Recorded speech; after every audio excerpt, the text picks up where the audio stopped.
tá? Tá ok para nós, tá aparecendo a sua apresentação aqui, história da odontologia em Minas Gerais, perspectiva para o futuro.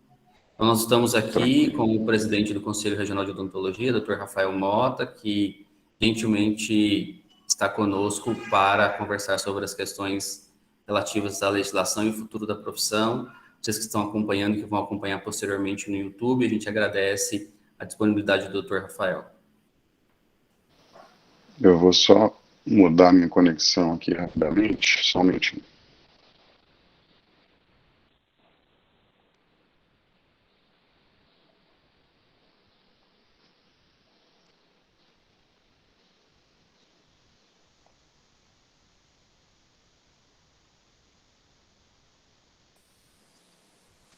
Ok. Vamos ver se aqui fica mais fluido.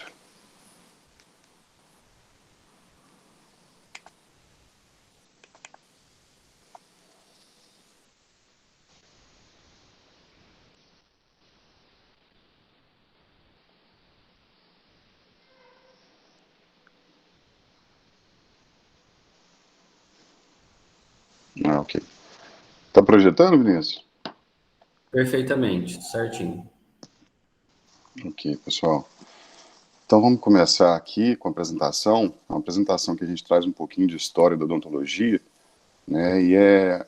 Apesar de ser muita legislação, história, né, normas e leis, é algo bem cotidiano nosso e acaba, né, prendendo nossa atenção, tudo que a gente vai trazer hoje, nessa manhã aqui. Então, pessoal, a odontologia em Minas Gerais, né, ela se deu, né, em 1907, começou em 1907 com a Escola Livre de Odontologia de Belo Horizonte, né, durante a Primeira República, né. Então, liderado pelo cirurgião dentista Manuel Teixeira e outros profissionais da época, né, deu-se a formação da primeira escola livre de odontologia em Minas Gerais, né, era o princípio da educação superior em odontologia no Brasil, em Minas Gerais, na verdade. Então, em 1916, a odontologia, devido ao Conselho Superior de Ensino, né, do país determinar, ela passou a ser lecionada junto com a farmácia. Por quê? O pessoal, naquela ocasião, o Conselho Superior de Ensino, né, o MEC da ocasião, achava que era muito pouco uma formação superior para odontologia. Porque o que se ensinava na época era praticamente, né, eram poucas técnicas, né, de restauração que existiam na época, extração principalmente e prótese, né? Então tinha pouca matéria, na verdade, né, conteúdo didático para conceituar um curso superior. Então as primeiras escolas, inclusive de Diamantina, de Alfenas, inclusive, elas chamam outra escola de odontologia e farmácia, né? E em 1933, essa Escola Livre de Odontologia e Farmácia de Belo Horizonte passou a se chamar, né, Faculdade de Odontologia e Farmácia da Universidade de Minas Gerais.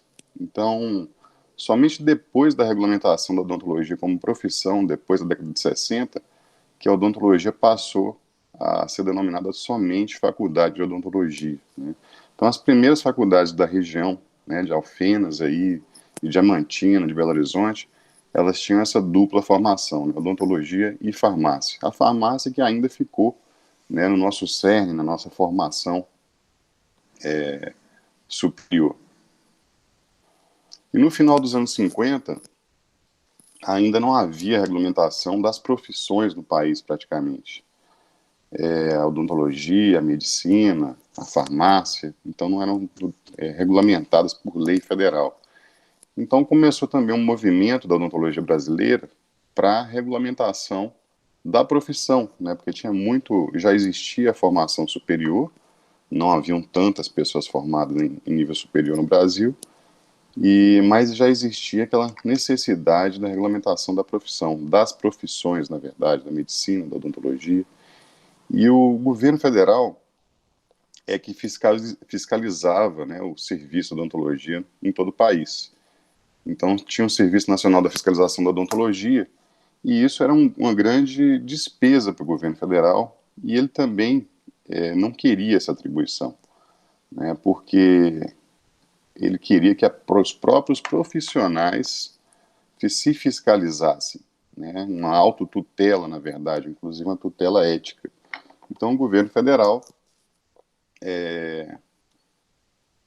começou um embrião de regulamentação da odontologia e de outras profissões na década de 50, década de 60. É interessante que na década de 50 já surgiam as primeiras associações, né, a Associação Brasileira de Odontologia, né, a ABO, a Academia Brasileira de Odontologia também surgia já na década de 40, década de 50, mas ainda não existia o Conselho, né, o Conselho Regional de Odontologia e o Conselho Federal de Odontologia ainda não existia na década de 50. E por meio de dois mineiros, né, o Juscelino Kubitschek e o José Maria Alckmin, que surgiu o embrião do primeiro projeto de lei para a regulamentação do Conselho Regional de Odontologia, para autofiscalizar a profissão, e também da profissão de cirurgião dentista, né? Então, o Juscelino Kubitschek ele mandou um projeto de lei em 1960 para regulamentar isso. E ele saiu da presidência sem a aprovação, mas o José Maria Alckmin, que é daqui de Bocaiúva, né, aqui no norte de Minas, ele trabalhou, ele foi vice-presidente, ele estava no plenário do Congresso na ocasião de 64, e possibilitou a criação da Lei 4324. Na verdade, naquela ocasião, muitos não queriam a aprovação da lei que regulamentasse a odontologia, porque existia muito mais dentista prático no Brasil do que formados, né? Então, foi uma grande luta no Congresso e uma inversão de pauta naquele dia no plenário. O José Maria Alckmin conseguiu, vamos dizer, enganar o plenário e possibilitar a aprovação da Lei 4324. Então, por obra de dois mineiros, né, surgiu a Lei Federal 4324, de 64, que criou o Conselho Federal de Odontologia e todos os conselhos regionais, né, que constituem em seu conjunto uma autarquia federal. Então, a gente é uma autarquia vinculada ao governo federal, mas ela tem independência própria, né, ela tem independência administrativa e financeira. Então, cabe, conforme a Lei 4324, a supervisão da ética profissional, né, em todo o Estado, cabendo-nos zelar e trabalhar pelo perfeito desempenho ético e pelo prestígio e bom conceito da profissão e dos que exercem legalmente, né? É interessante a letra dessa lei, porque não cabe só ao Conselho de Odontologia fiscalizar a odontologia, né? A lei fala que cabe-nos zelar pelo prestígio e bom conceito da profissão. Então, quando ela nos atribui isso, ela nos atribui uma gama de possibilidades muito maior, né? Como a gente entra na justiça com ações civis públicas para revisar, por exemplo, salário de concurso, né? Salário de concurso de prefeituras, que são abaixo da lei do piso salarial. Então, isso nos dá maior autonomia para trabalhar com questões inerentes ao prestígio e bom conceito da profissão, né? Então, aqui é muito extenso as atribuições do Conselho, né? Então, o Conselho cabe a inscrição dos profissionais, né? Fiscalizar a profissão, deliberar a respeito de assuntos éticos, né? Expedir carteiras profissionais e exercer atos da jurisdição dentro do Estado, né? Então, a gente pode determinar resoluções e regulamentações, assim como nós fizemos durante a pandemia, né? E fazemos sempre através de resolução. Ao Conselho cabe fazer resoluções de âmbito local, né, o Conselho Regional, e o CFO delibera por questões amplas, né, para todo o país, como atuação profissional, né, e regulamentação de especialidades, por exemplo. E o Conselho ele é eleito, né, pela classe, né? Então, a cada 2 anos, inclusive esse ano, nesse mês de outubro, inclusive, há uma eleição prevista, né? Então, os cirurgiões dentistas, eles podem se organizar em chapas, né, e candidatar-se ao Conselho Regional de Odontologia de Minas Gerais. Esse plenário é composto por 10 cirurgiões dentistas, né, 5 efetivos e 5 suplentes, sendo que a diretoria mesmo, quem cabe à administração executiva do conselho são 3, né? O presidente, o secretário e o tesoureiro, desses 5 conselheiros efetivos. Então, acima desse plenário, só a Assembleia Geral, né, que é composta por todos os cirurgiões dentistas, que é convocada para deliberar a respeito de aprovação de contas do Conselho e assuntos referentes à mutação e venda de patrimônio do Conselho. Esses são, parte, na verdade, é parte dos atuais conselheiros efetivos. E na pandemia a gente ouviu muito falar, pessoal, os cirurgiões dentistas, né, falavam, o conselho tem que ajudar nós, autônomos, nós estamos com muita dificuldade nesse momento, muitos consultórios fecharam naquele início da pandemia, no ano passado, e aí a gente achou importante também esclarecer a diferença do que é um profissional autônomo, né, e um profissional liberal. O profissional liberal, ele tem uma formação técnica de nível superior, né, ou técnico, e ele é regulamentado e fiscalizado por entidade de classe, né, então o CRO, o CREA, o AB, né, então a gente define, né, a entidade de classe define quais são os procedimentos técnicos daquela profissão e a ética, né, dessa categoria. Então o profissional liberal, ele é regulamentado por um conselho de classe, né, e tem deveres, né, e direitos relativos à profissão. O autônomo, ele não tem esse controle, né? Ele não necessita uma formação específica e também não é regulamentado por um conselho de classe, né? Então, pintores, eletricistas e cabeleireiros são profissionais autônomos. Nós somos profissionais liberais. E 2 anos depois de surgir aquela Lei 43/24 que criou o sistema conselho, surgiu a Lei 5.081, né? A Lei 5.081 que realmente define, né, a profissão de cirurgião dentista no país, né? Então ele regula o exercício da odontologia em todo o país. Então, para exercer odontologia, você tem que ser formado, né? Você tem que ser bacharel em odontologia com um diploma registrado, né, no MEC, ou se for estrangeiro tem que ser revalidado no país. E o cirurgião dentista é somente aquele que se registra no Conselho Regional de Odontologia, né, de cada estado. Então, existe o bacharel em odontologia, que é aquele formado na Faculdade de Odontologia no país, e o cirurgião dentista é só aquele que se registra no CRO.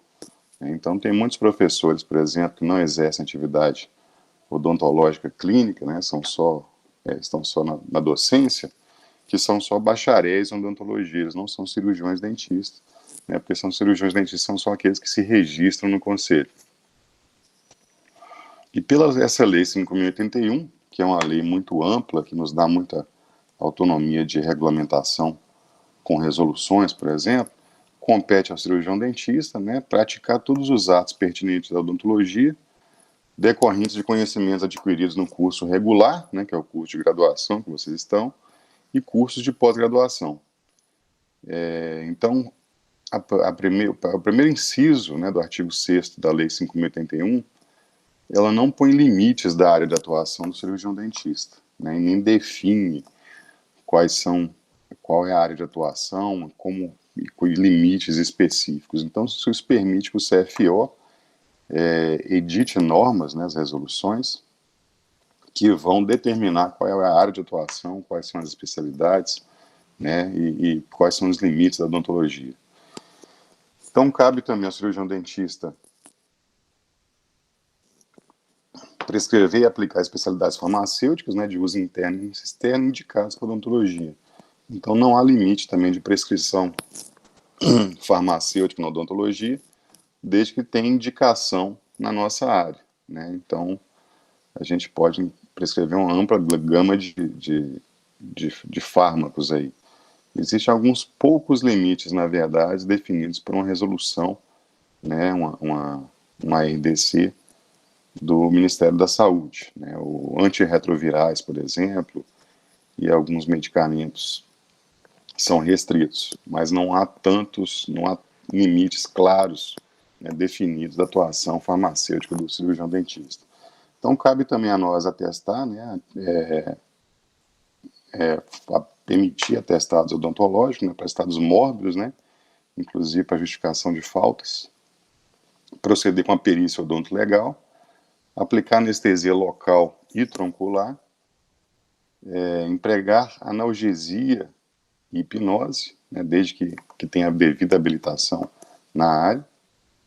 Então, você vê, desde 66 já previa, né, que o dentista poderia aplicar analgesia e hipnose.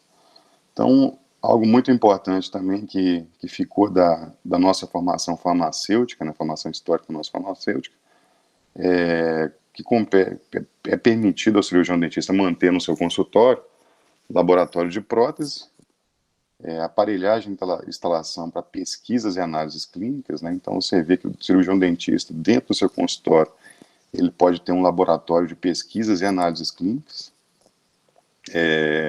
bem como aparelho de raio-x para diagnóstico e aparelhagem de fisioterapia, né? Fisioterapia indicada na odontologia. Temos o direito de prescrever e aplicar medicação de urgência no caso de acidentes ou de risco à vida do paciente e atuar na função de perito, né, odontológico, inclusive no caso de necrópsia, né, e acesso a vias de cabeça e pescoço.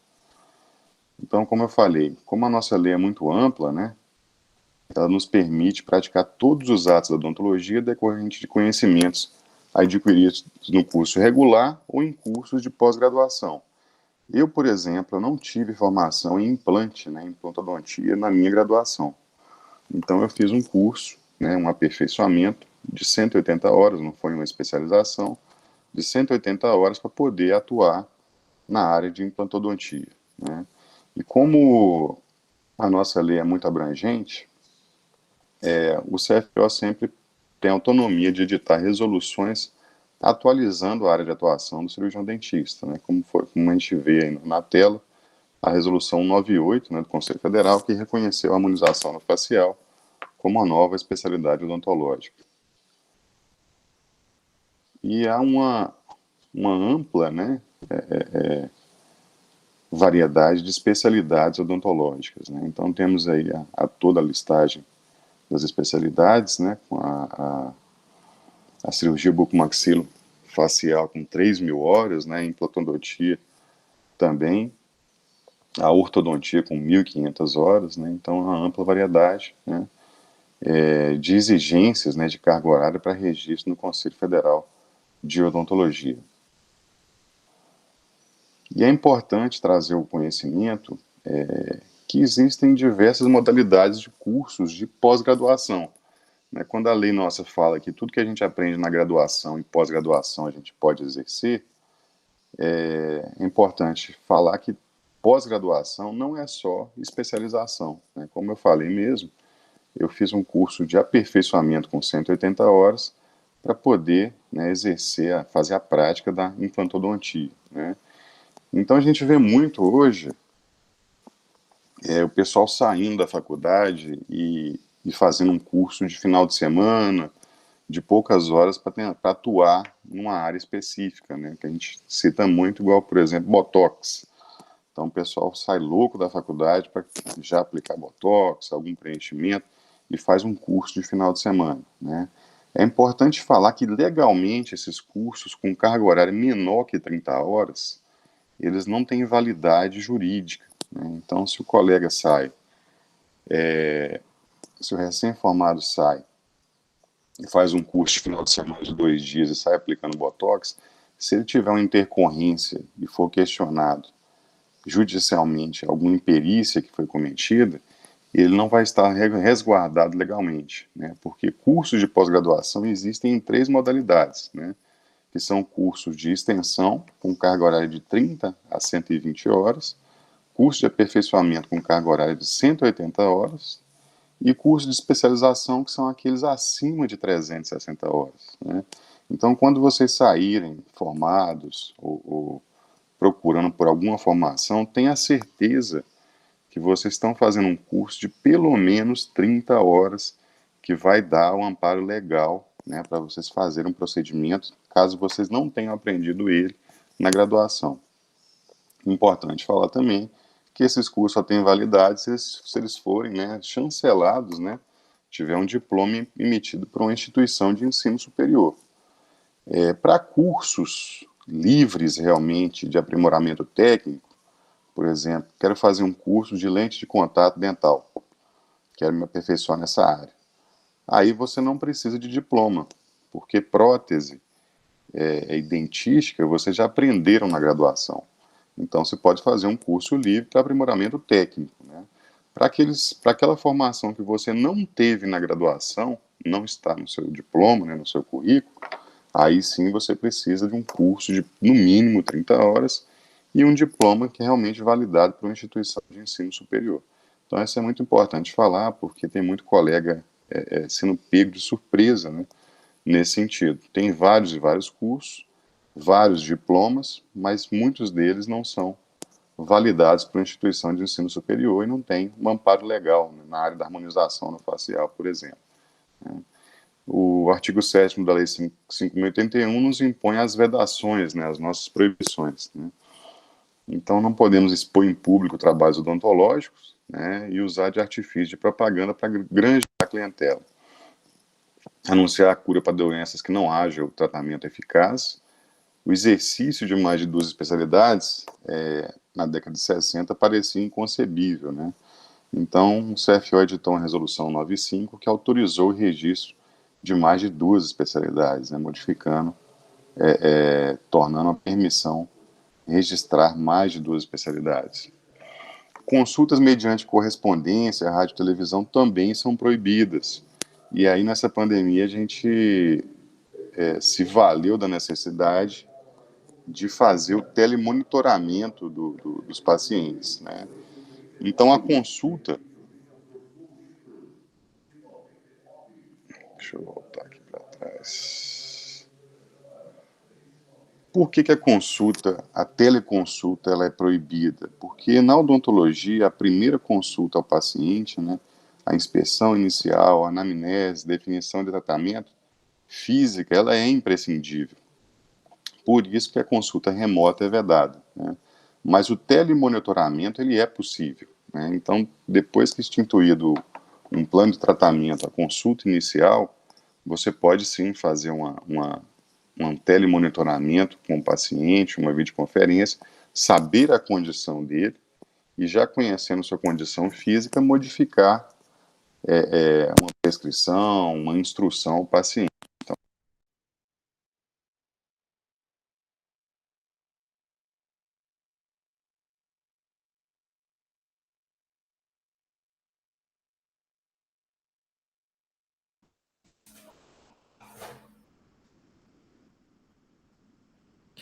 Acho que o Dr. Rafael ele caiu na conexão. Nós vamos tentar restabelecer aqui a conexão. Acho que já retornou. Ótimo. Já retornou, então. Dr. Rafael, nós tivemos uma pequena queda da conexão.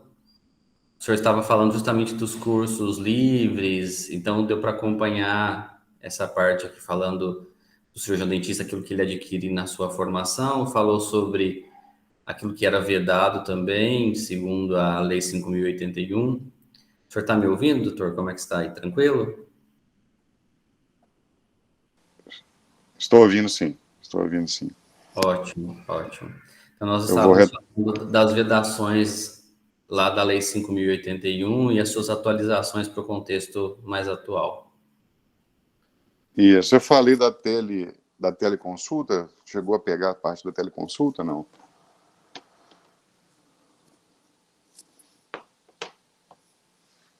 Oi, Vinícius?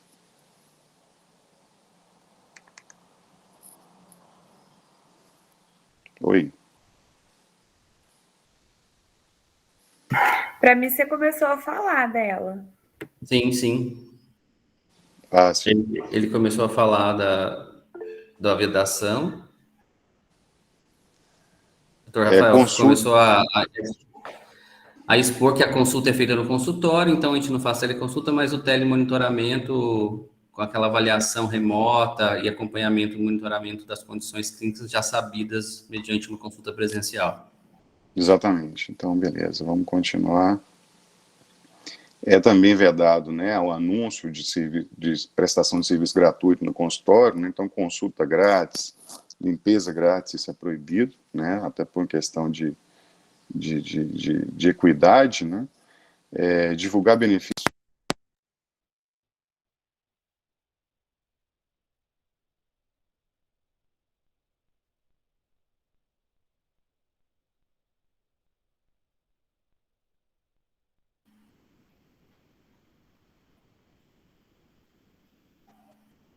Pessoal, acho que o doutor Rafael está com Eu acho que caiu, né? uma dificuldade ali de conexão. Enquanto ele vai retornando, eu vou deixar aqui no chat a lista de presença para o certificado.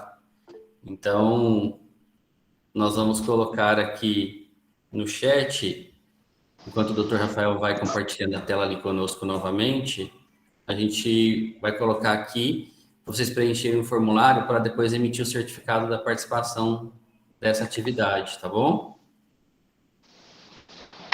Isso, acho que tem um problema na minha internet aqui, mas eu estou na rede do celular, não sei se vai melhorar, você está me ouvindo? Beleza, você está começando a compartilhar a sua tela aqui com a gente. Beleza, vamos tentar na rede celular aqui, que o Wi-Fi parece que não está ajudando hoje de manhã, não. A tela já está projetando? Está em transmissão de tela, está começando a iniciar para entrar a apresentação, mas ela ainda não entrou, não. Não entrou ainda não, né?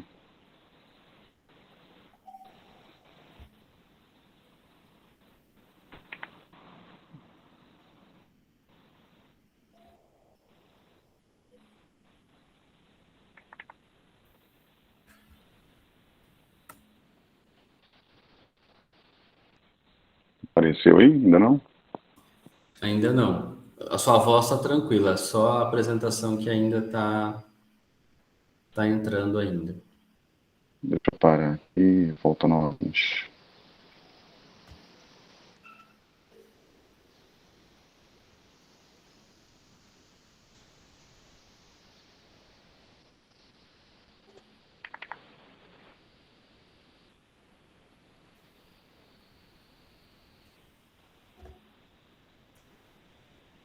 Está apresentando já, Rafael. Pessoal, então aqui só confirmando no chat, tem um link para que vocês possam entrar com os dados e depois a gente emitir pela extensão o certificado dessa nossa atividade. Tá ok. Rafael, para nós está tranquilo a apresentação, agora está rodando medicina orofacial. Beleza. Pessoal, muito se falou nos últimos 2, 3 anos de mudança da nomenclatura da nossa profissão. Então, tiveram 3 ou 4 projetos de leis no Congresso, vários deles foram arquivados, querendo mudar a nomenclatura da nossa profissão, da medicina orofacial. Isso foi muito defendido por alguns colegas, né? E aí a gente traz um pouquinho de como funciona a questão legislativa, né? O processo legislativo. Quando a gente manda um projeto de lei para o Congresso, ele vai ser discutido nas duas casas, né? Vai ser discutido na Câmara dos Deputados e no Senado. E durante esse projeto de lei, ele pode receber diversas emendas, né? A nossa Lei 5.081, ela não põe limite da área de atuação do cirurgião dentista, né? Então, nos permite atuar conforme a regulamentação do Conselho Federal de Odontologia. Quando a gente tem um projeto de lei com a boa intenção, vamos dizer assim, de mudar só a nomenclatura médico orofacial, ele pode receber diversas emendas, né? Inclusive restringindo a nossa área de atuação. Então, pode ter um deputado que coloca lá uma emenda que o cirurgião dentista pode atuar dentro da cavidade bucal. Então, todo aquele trabalho que a gente faz de bucomaxilo, que a gente faz externamente, né, a face, a gente teria restrições. Então, a mudança da lei da nossa profissão hoje, na verdade, é um sério risco, porque existe, sim, né, uma disputa entre as profissões para a questão de restrição de área de atuação, né, uma guerra mercadológica mesmo. Então, a iniciativa pode ser até louvável, né, mas é muito arriscada, né? A própria lei que permitiu a antecipação dos cursos da, da colação de grau, da formação dos cursos de odontologia durante a pandemia, da antecipação dos cursos de odontologia, ela sofreu 240 emendas, né? Inclusive, a lei original não previa odontologia, né? Que a odontologia poderia antecipar a formação, a colação de grau, né? Com 75% da carga horária de estágio. Então, foi uma emenda que colocou odontologia nesse projeto de lei.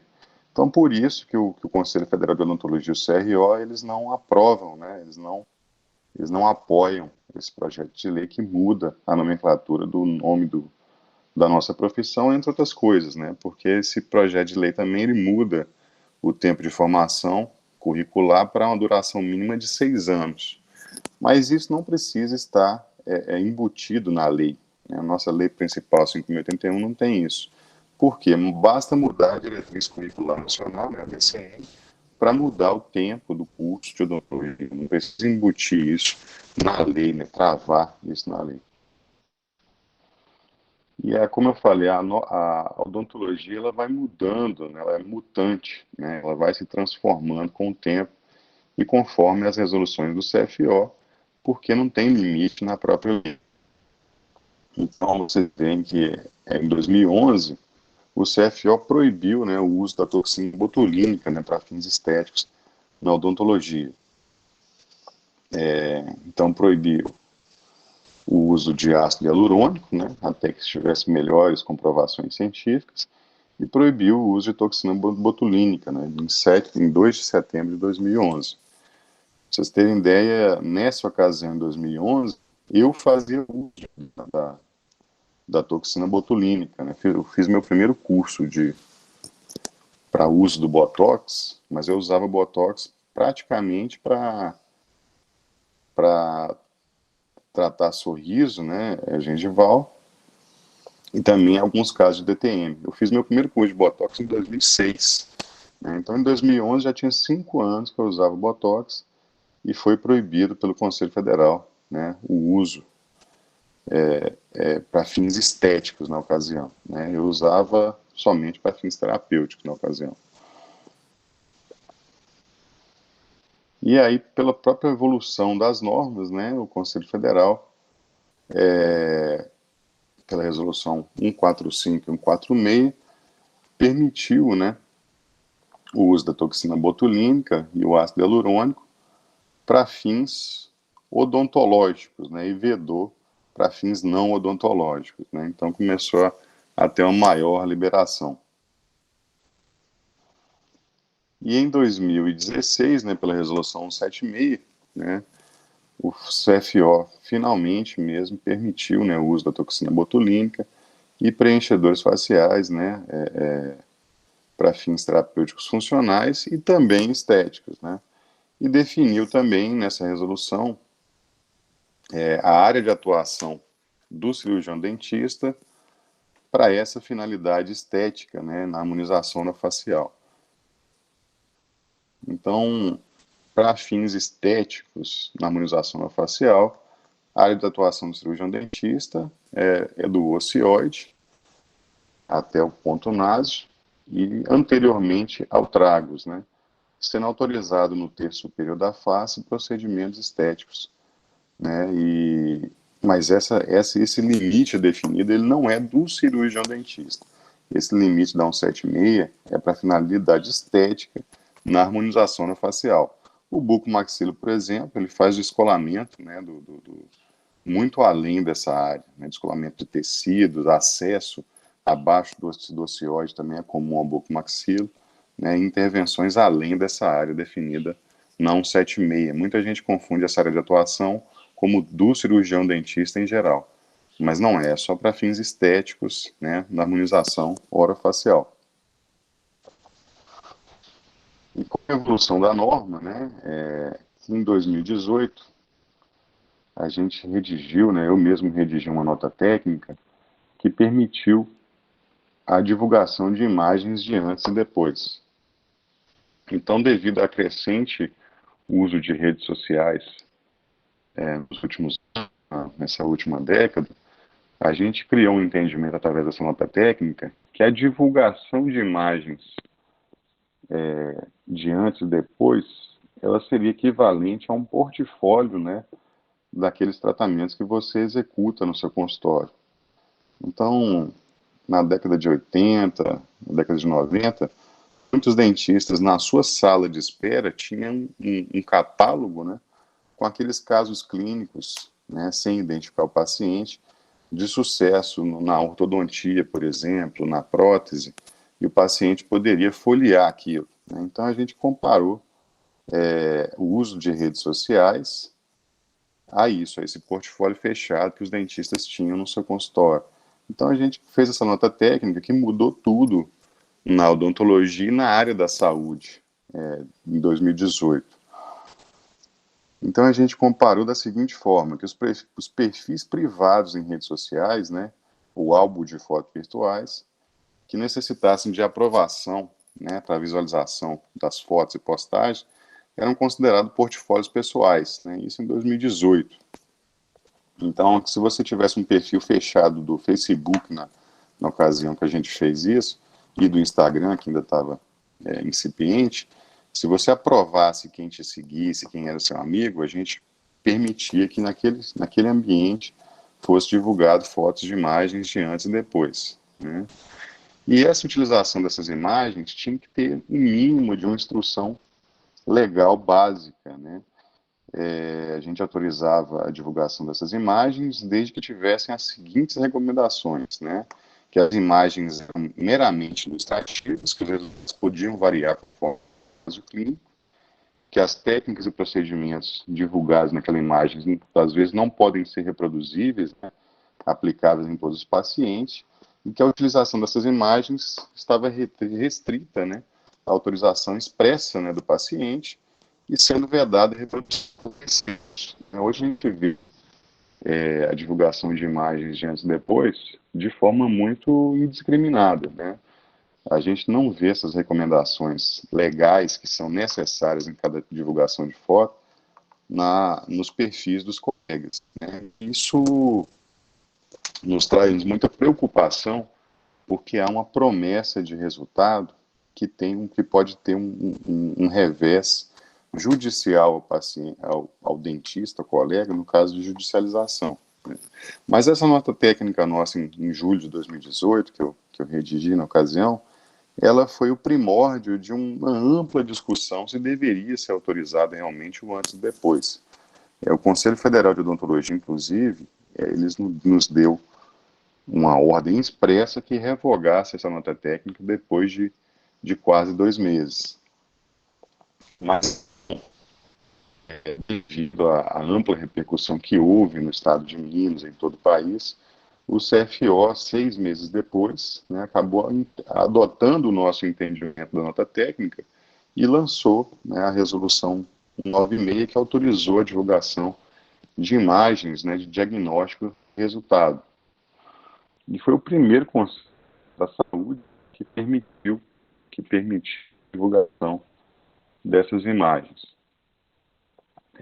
Outras profissões, a maioria das profissões da área da saúde, eles não permitem a divulgação de imagem, né? Médicos, por exemplo, não podem divulgar imagens de antes e depois dos seus pacientes, né? Nenhuma dessas profissões pode. Então, foi o primeiro Conselho da Saúde que desafiou esse conceito e autorizou a divulgação de imagens, né? E essa divulgação de imagens, na resolução do CFO, infelizmente não veio as recomendações que a gente soltou na nota técnica, né? Que as imagens são meramente ilustrativas, que podem variar, né? Infelizmente não veio expresso na resolução. E hoje a gente traz essa instrução aos colegas, realmente. Porque a divulgação de imagens, como eu falei, de antes e depois, traz uma obrigação de resultado, né? E historicamente, legalmente, os profissionais liberais, eles têm obrigação de meio, eles não têm obrigação de resultado, né? Então eles têm a obrigação de aplicar todo o seu conhecimento, né, utilizando todos os meios técnicos e científicos para restabelecer a saúde do paciente. E da forma que a gente vem expressando em redes sociais sem essas ressalvas, a gente está embutindo uma promessa de resultado. E muitas das decisões judiciais que a gente vem acompanhando de judicialização pelos pacientes, os juízes estão entendendo que por essa divulgação sem ressalvas, o dentista sim está prometendo uma promessa de resultado, né, e está sendo condenado por isso. Mas o tratamento estético, por mais que ele tenha embutido, né, um resultado, não transforma a natureza, né, a responsabilidade civil do profissional de subjetivo para objetivo. Né? Sempre vai ser necessário, né, a análise da culpa, né, para ver se o profissional deve ou não ser condenado. Né? Então, na justiça, vocês têm que se amparar bem, né, num termo de consentimento livre esclarecido, em todo um contrato bem feito, dizendo que você não prometeu o resultado, né? Mas tem muito paciente alegando esse questionamento de resultado, pegando a rede social do profissional. Às vezes o profissional até tem um contrato bem feito, tem um termo de consentimento esclarecido bem feito, mas os pacientes estão se embasando na rede social do profissional para tentar dizer que houve uma promessa de resultado. Então é importante a gente fazer essas ressalvas nas nossas redes sociais a cada postagem. Né? Então a resolução do CFO de antes e depois, né, autorizou a divulgação de imagens de diagnóstico e conclusão do tratamento, desde que tivesse, né, autorização prévia do paciente através do termo de consentimento livre esclarecido. Né? E ficou expressamente vedado, né, divulgação de imagens, vídeos ou imagens do transcurso do tratamento. Então, por que essa proibição de divulgação do durante? Né? Pode divulgar o antes, pode divulgar o depois, mas não pode divulgar o durante. A importância de não divulgar fotos e vídeos do durante do tratamento é para não expor, né, para o público leigo, né, imagens chocantes, né, de tecidos, né, de tecidos vivos ali, e também não divulgar técnica cirúrgica, técnica odontológica ao leigo, né, não ensinar uma técnica a uma pessoa que não é legalmente habilitada. Por isso que é proibido a divulgação do durante. Mas aí vem um dilema que ficou nesse artigo 3º, né, porque, por exemplo, a divulgação do transcurso é permitida em publicações científicas, né? Aí tem um novo dilema. O que é publicação científica nas redes sociais? Né? Porque você vê que tem perfis de redes sociais que não são voltados para o paciente. Tem perfis de redes sociais que são voltados para o profissional, para o dentista. Né? Então tem muito colega que dá só curso, por exemplo, inclusive tem plataformas online, né, várias plataformas de ensino hoje, que são voltadas para a formação científica de profissionais. Né? E aí a gente entra nesse dilema, o que é publicação científica no mundo das redes sociais, né, nesse cenário digital. Aí a gente vai, no momento a gente está resgatando de novo a questão da nota técnica que a gente redigiu em 2018, que é recomendar que esses perfis que são voltados para os profissionais sejam perfis fechados, né, perfis que você tem que autorizar que ele siga. Né. Então, essa é a recomendação para quem faz publicação científica, que seu perfil não seja público, né, seja um perfil privado, que você autorize só dentistas a te seguir. É uma nova recomendação que a gente vem passando. E a harmonização facial, como eu havia falado, né, pela mutabilidade permitida na nossa Lei 5.081, ela foi incluída como especialidade odontológica, né, em janeiro de 2019, pela Resolução 198.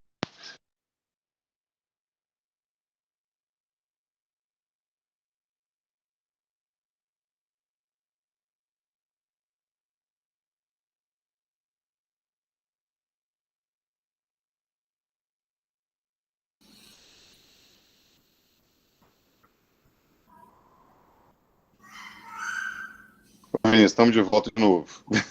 Beleza, tá dando para acompanhar aqui, tá bacana, interessante que você está fazendo aí um percurso histórico e eu acho que está bem interessante desde a Lei 5.081, passando pela questão da publicação em redes sociais, a responsabilidade objetiva e subjetiva. Então tá bem interessante aí, vamos continuar. Bacana. Eu vou desligar meu vídeo aqui para ficar mais leve e projetar a tela.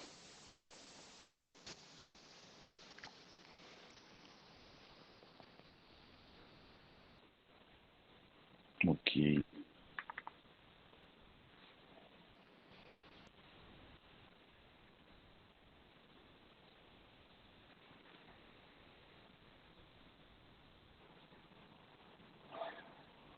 Vamos visualizar até. Sim, está lá na resolução 98 sobre reconhecimento da harmonização facial como especialidade. Exato. Então, a harmonização da facial, né, permitiu toxina botulínica, preenchedores, né, agregados leucoplaquetórios, né, e todo tipo de procedimento que hoje é permitido à cirurgia dentista na área estética, no uso de laser, biofotônico e toda uma gama cirúrgica também.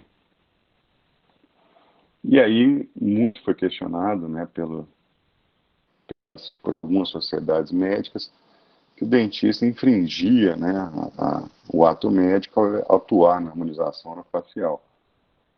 Então, é um importante esclarecimento que a lei, né, do ato médico, a odontologia não é sujeita à lei do ato médico. Né? Então, as outras profissões da saúde são sujeitas ao ato médico, mas a odontologia ela é uma profissão, né, da área da saúde independente do ato médico.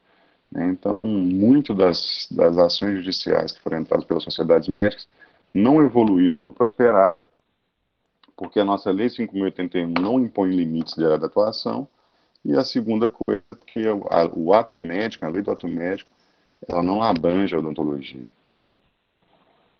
E o Conselho Federal de Medicina também, até de próprias normas dela, de expediente, falou que estética não é uma ciência exclusiva da classe médica, né?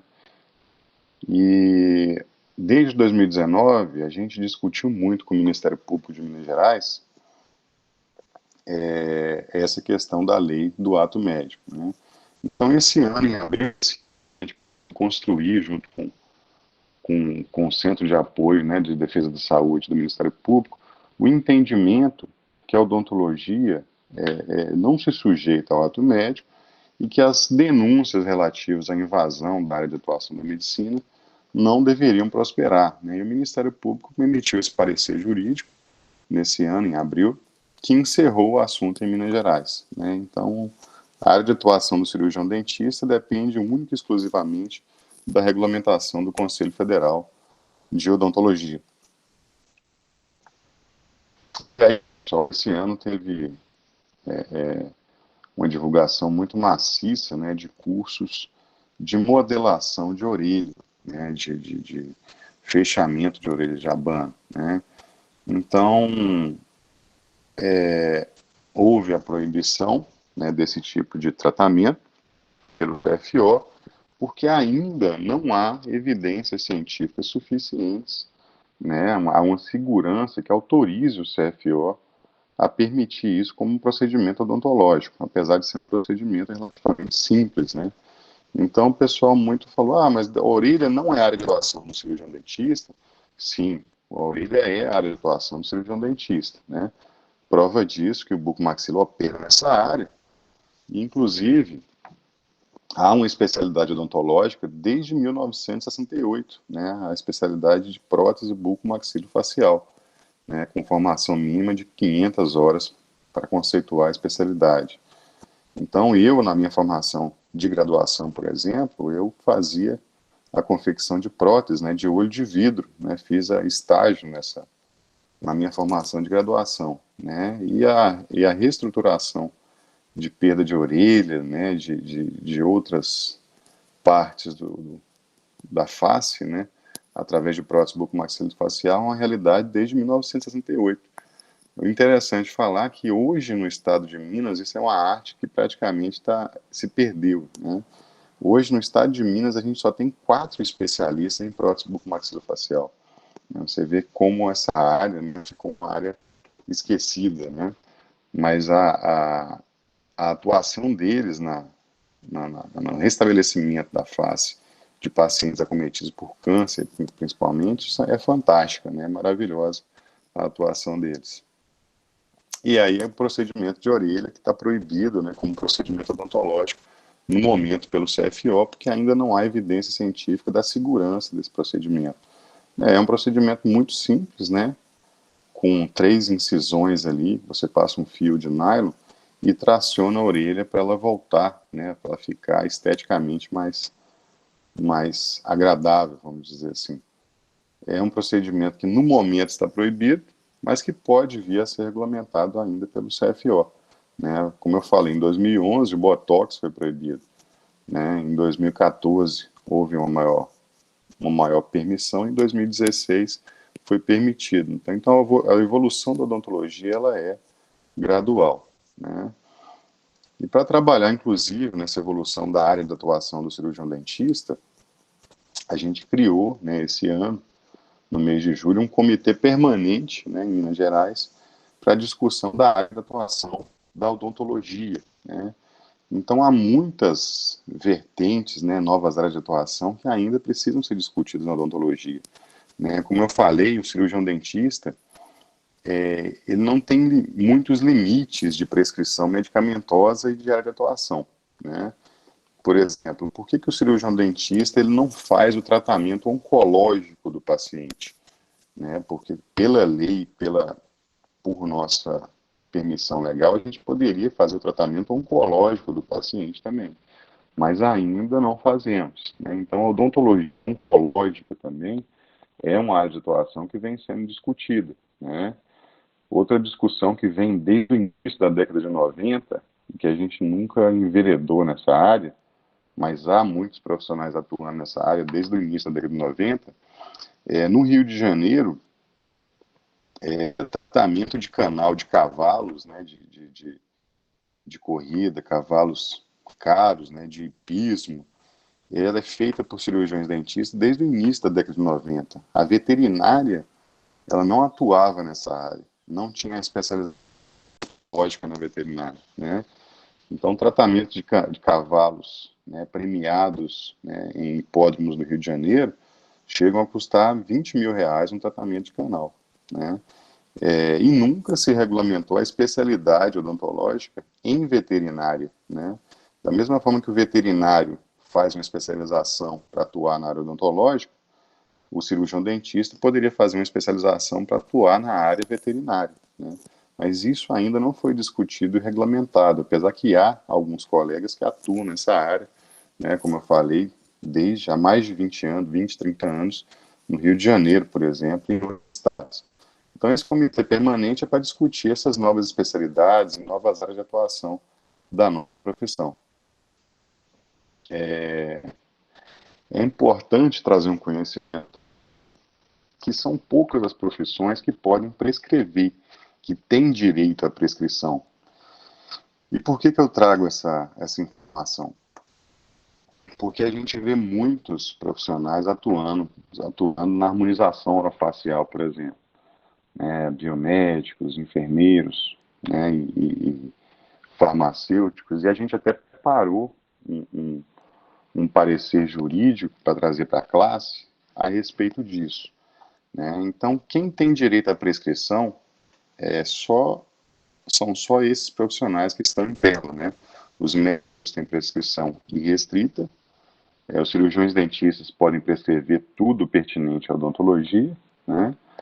Os enfermeiros apenas equipe de saúde, segundo protocolos definidos, né, ou pelo Ministério da Saúde, ou por seus pediatras, né, nos hospitais, nos postos de saúde.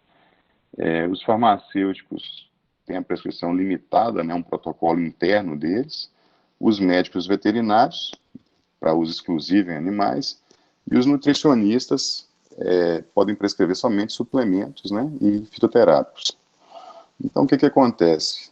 No âmbito maior, quem pode prescrever na área da harmonização orofacial, por exemplo, são só os médicos e os cirurgiões dentistas. Então, as outras profissões, por exemplo, elas não podem tratar uma intercorrência, né? Então, um biomédico que aplica um botox, um preenchimento, ele não pode fazer a prescrição do medicamento, do antibiótico, para tratar qualquer intercorrência. Você vê a gravidade disso, né? Tem colegas cirurgiões dentistas que, inclusive, no passado davam cursos de harmonização, por exemplo, para biomédicos, que pararam de dar esses cursos. Por dois motivos. A lei da biomedicina, da enfermagem, da fisioterapia, né, da farmácia, não permite que esses profissionais atuem nessa área, né? Eles não podem atuar em procedimentos invasivos, né? Eles atuam hoje, a biomedicina, eles atuam com a liminar da justiça, né? Até hoje atuam com a liminar da justiça. E essa liminar pode cair a qualquer momento. Então, quando eu falei que tem colegas dentistas de harmonização para biomédicos, eles pararam de dar, por quê? O biomédico aprendia aquela técnica que não é permitida para eles atuar nessa área por lei, começava a fazer o procedimento, tinha uma intercorrência e ligava para quem? Ligava para o dentista. Falava, doutor, me manda uma receita de antibiótico que eu não posso prescrever. Para você ver a seriedade disso. Então, os colegas cirurgiões dentistas foram percebendo que não poderiam, né, que não era seguro ensinar essas técnicas da harmonização faciais, que são técnicas odontológicas e médicas, para profissionais que se sujeitam à lei do ato médico, né? O biomédico, por exemplo, ele só pode atuar, ele só pode aplicar uma medicação, botox, ácido hialurônico, alguma coisa, se ele tiver uma autorização, uma prescrição do médico, conforme a lei deles diz, né? Então, isso ficou esse momento que a gente está vivendo é um momento de houve um boom dessa área de estética, mas eles têm muito profissional atuando na ilegalidade, né? E isso está sendo retomado agora pelos conselhos de medicina, pelo conselho de odontologia, esse maior controle dessa área da atuação, né? E além da nossa lei principal, a Lei 5.081, a Lei 43.24, há as normas que a gente chama de normas infralegais, pessoal, né?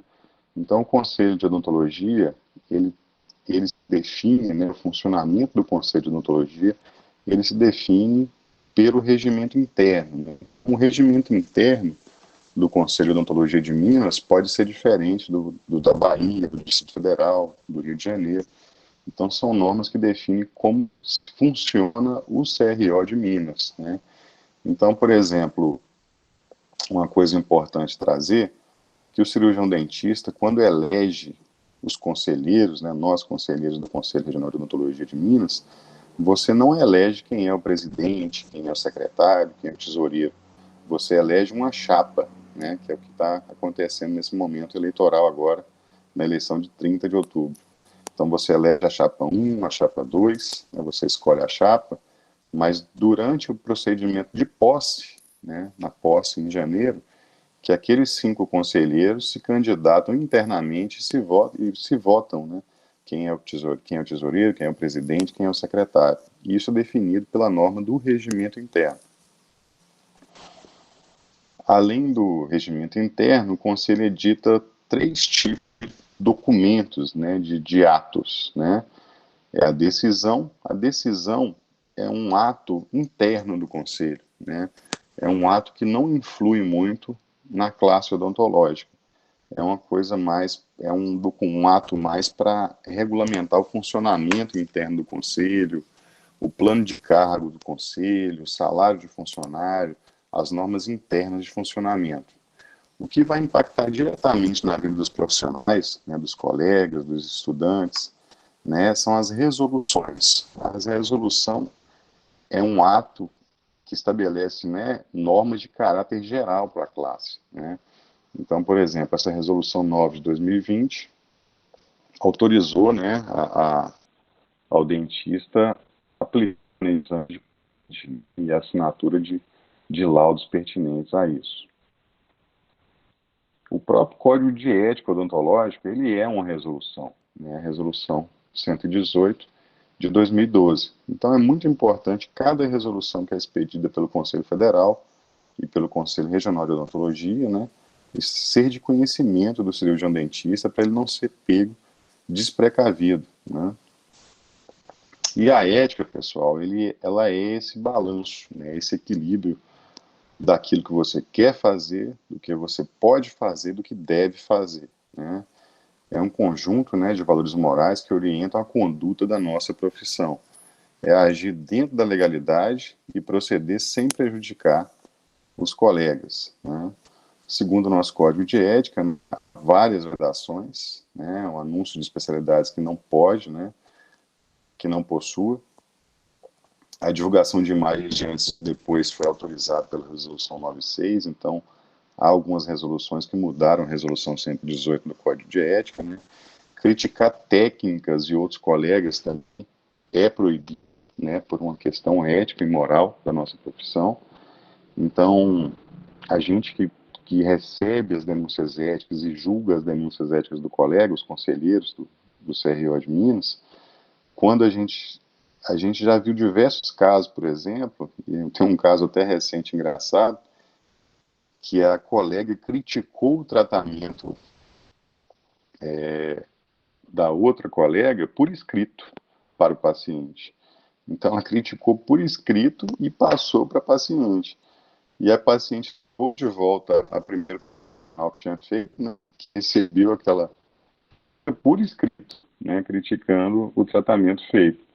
Então, a paciente, a profissional pegou essa crítica por escrito, trouxe ao conselho para julgar eticamente aquela profissional que criticou por escrito o tratamento da outra, né? Então, a gente deve ser muito zeloso, né, a não criticar o procedimento, né, o tratamento que um outro colega fez.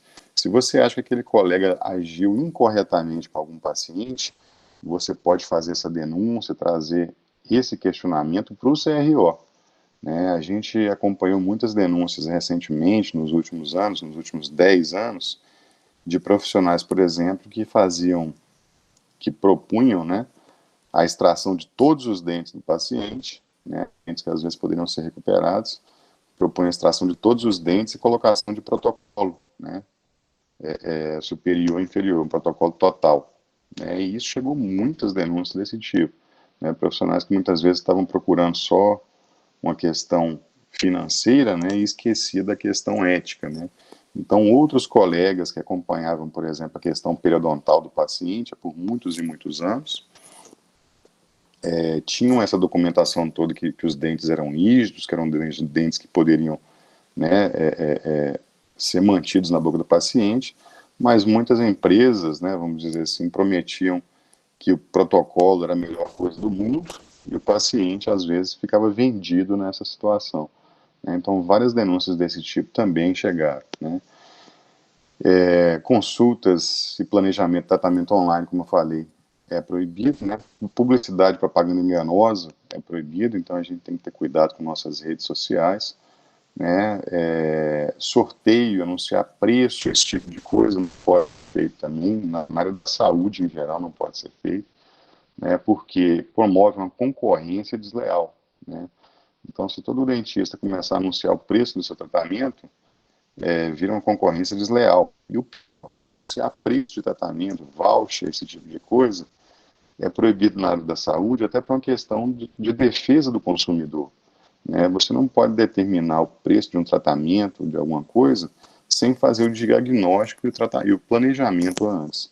Né? Então, pelo Código de Defesa do Consumidor, também você pode ser questionado judicialmente se você anunciar preço de tratamentos. Né? E que a gente vê muito hoje em redes sociais, pessoal, o nosso artigo 43 do Código de Ética fala que todo tipo de publicidade nossa, ela deve constar um número de registro do Conselho, né? E aí eu trouxe dois perfis de colegas aqui que usam, né, o seu Instagram de forma profissional, que é um dispositivo de publicidade, né? E esquecem de um detalhe básico e essencial, né? Dizer que ele é cirurgião dentista, e colocar o número de registro, né? Como eu falei, as únicas profissões que podem atuar nessa área, esses dois perfis são de harmonização facial, por exemplo, é o cirurgião dentista e o médico, né? Então, esse profissional do meio aí, ele coloca harmonização facial, leptomia, bichectomia, coloca tudo, mas ele não fala que profissional que ele é. Ele não fala se ele é médico, se ele é cirurgião dentista, se ele é biomédico, e nem coloca seu número de registro. A outra colega do lado coloca, né, harmonização facial, bichectomia, mais de 1.500 cirurgias, botox, alectomia, imunomodelação, mas não coloca que é cirurgião dentista, nem seu número de registro. Então, falar no seu perfil que você é cirurgião dentista, se você usa o seu Instagram de forma profissional e o seu número de registro, é uma segurança para você e para o paciente, né? E a condenação ética, que é julgada dentro do conselho, pessoal, ela não é discutida na justiça. Isso é muito importante trazer, né? Tem muito profissional rede social, nesse momento da cirurgia de orelha, aí, que houve muito, né, que os colegas fazendo, e a gente teve que fazer uma resolução determinando a interdição cautelar desses colegas, na suspensão cautelar deles. Muitos colegas foram vendidos, né, por advogados prometendo resultado, né? Então o advogado falava, não, a lei 5.081 não põe limite, você pode fazer sim, pode fazer orelha, pode fazer o que você quiser. E muito advogado vendia essa situação, né, dizendo que na justiça defendia ele. Mas o que acontece? A condenação ética por atuar uma área que não é ainda regulamentada pelo CFO, ela não é revisada na justiça. Então, se houver uma condenação dizendo que você pode ter sua carteira profissional cassada pelo CRO e referendada pelo CFO, a justiça não vai reverter isso, né? Então, é muito importante a gente andar dentro da ética, porque a justiça não reverte decisão ética pertinente ao conselho, né? Então, se você fizer tanta infração ética, tanto absurdo, que tiver sua carteira cassada, nenhum juiz vai determinar que você tenha sua carteira profissional restabelecida, né? Que é a maior condenação dentro do sistema conselho, é isso, a perda do direito de exercer a profissão, né?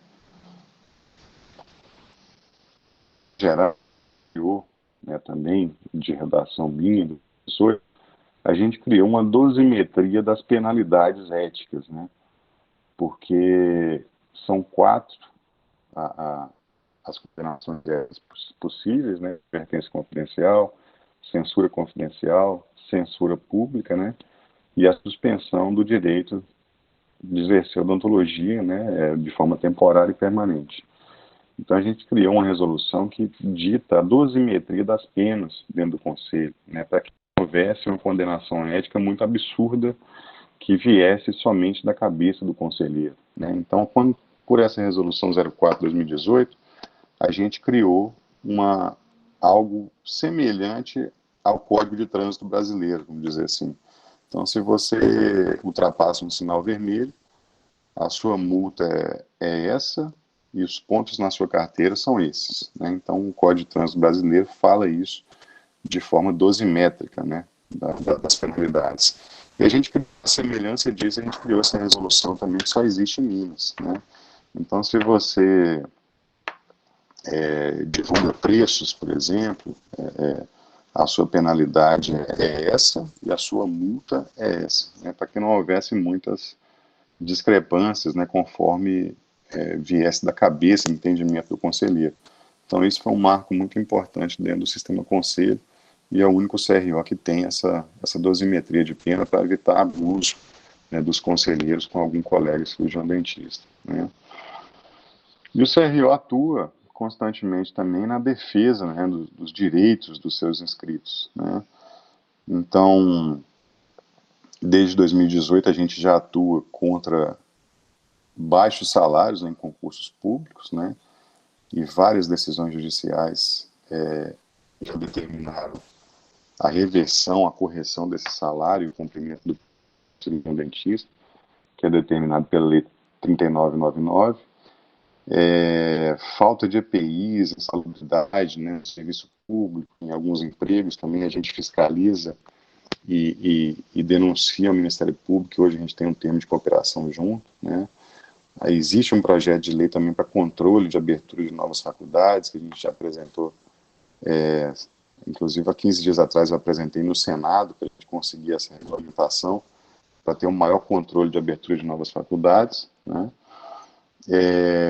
Plano de saúde, a gente tem uma ampla portfólio de ações contra os baixos preços, né, pagos pelo plano de saúde. A gente, inclusive, está terminando agora uma tabela básica de procedimentos, né, de custo de procedimentos, que chama CUBO.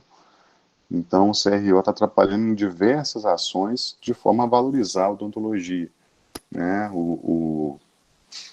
Não está nessa apresentação, mas a gente terminou agora de conceituar um termo de convênio com o Ministério Público do Trabalho, porque tem muito colega, especialmente recém-formado, que vai trabalhar em clínica e trabalha sem nenhum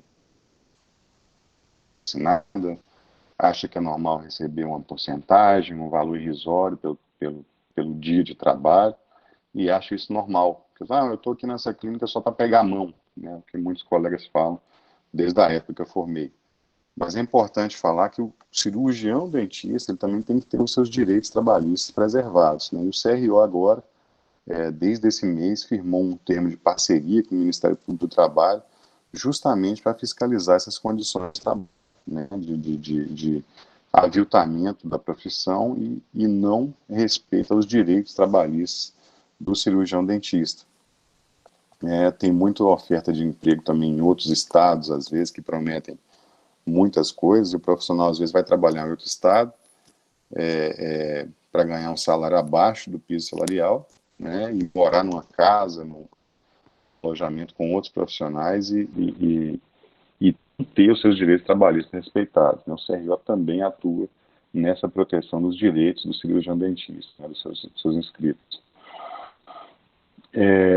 Vocês veem aí novamente a resolução 09/2020, que a gente autorizou a execução do teste, né, do Covid, inclusive a possibilidade de laudar o teste do Covid, né?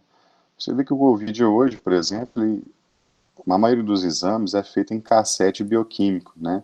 Que são essas pequenas caixinhas que já vêm pré-programadas para receber ali ou suave, né? Ou receber uma gota de sangue, né? Por teste de capilaridade sanguínea. Então, é um procedimento muito simples que o cirurgião dentista pode fazer, até porque a nossa lei 5.081, como vocês lembram lá no começo, autoriza até que a gente tenha um laboratório de análises clínicas no nosso consultório. Então, a nossa lei nos dá ampla autonomia nesse sentido, né, de análises clínicas. Então, a gente fez essa regulamentação através da resolução, dizendo que o cirurgião dentista poderia utilizar o teste COVID, inclusive laudar os testes COVID, né? Só determinando a forma que isso poderia ser feito e como deveria ser feito e quem era habilitado a isso. Aí o que aconteceu? O Conselho Regional de Farmácia entrou com a denúncia do Ministério Público dizendo que o cirurgião dentista não poderia aplicar o teste do Covid, né, em caso.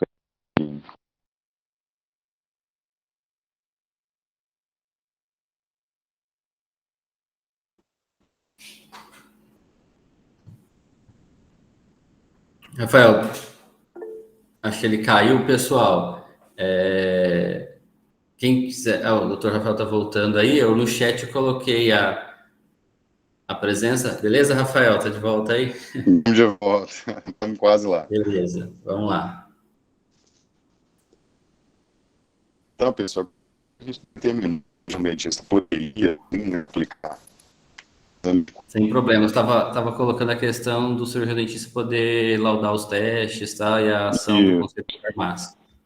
Então, assim, o Conselho defende muito a nossa profissão de todo tipo de intervenção de outras profissões, né, que querem, às vezes, cercar o nosso direito ao trabalho, né, o direito ao exercício profissional pleno, né. Então, o Conselho de Farmácia entrou na Justiça, no Ministério Público Federal, dizendo que a gente não poderia aplicar os testes de Covid, e aí a gente ganhou, né, na Justiça, evidentemente, porque nossa lei fala que a gente pode ter até um laboratório de análises clínicas. Então, a um teste em cassete bioquímico, pingar uma gotinha de sangue ali nesse cassete bioquímico é uma bobagem para o cirurgião dentista, né? Até porque ele teve a formação, né, em funcionamento de veias, né, esse tipo de formação na graduação. Outra coisa também, a gente trabalha constantemente na formulação de leis, né, na proposição de matérias de projeto de lei, tanto na Assembleia de Minas, quanto no governo federal, né? Eu mostrei ali atrás que a gente entrou com um projeto de lei para regular a abertura de novas faculdades de odontologia, né, no Estado, no governo, isso no Congresso Nacional. Em Minas, um dos projetos que eu redigi, que apresentei na Assembleia, é esse aí, a lei, projeto 977. A gente entrou com esse projeto de lei em maio de 2020, porque o preço de luvas, né, de EPI subiu drasticamente, né? Então a gente propôs aqui que houvesse a suspensão da cobrança de imposto, né, de ICMS sobre a luva, remunerar a luva em pelo menos 30%, né? O direito demorou a ser votado na Assembleia, ele só foi votado agora em junho, salvo engano, maio, junho, foi aprovado, e aí sim a gente viu que, especialmente em Minas, houve uma redução, começou a ter redução mais acentuada, né, do preço de luvas, né? Depois que a gente conseguiu que o governo estadual sancionasse uma lei que desonerasse o ICMS, né, de luvas, né? Então a gente conseguiu essa vitória. Um outro projeto de lei também que a gente apresentou na Assembleia e está quase aprovado é o projeto de lei que obriga, né, que a odontologia hospitalar seja implantada em todo hospital de médio e grande porte do Estado. É o projeto de lei 924. Né? Ele tá no trâmite final, né, no plenário da Assembleia de Minas, e a gente acredita que tem uma vitória ainda esse ano.